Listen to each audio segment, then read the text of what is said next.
होत नाही आणि जर तुमच्याकडे प्लॅनिंग असेल तरच तुमचं कार्य यशस्वी होऊ शकतं आणि त्याचा सराव करतायत कोलाड चौथ्या थरावर आणि त्याच्या खांद्यावर 2 जण असतील.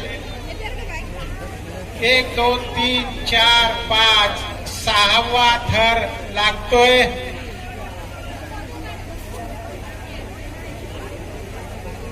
आणि आता मात्र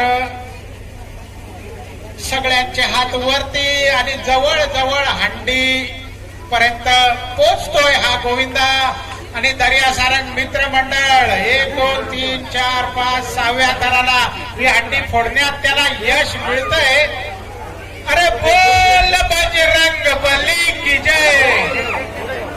आणि थोडासा बाळा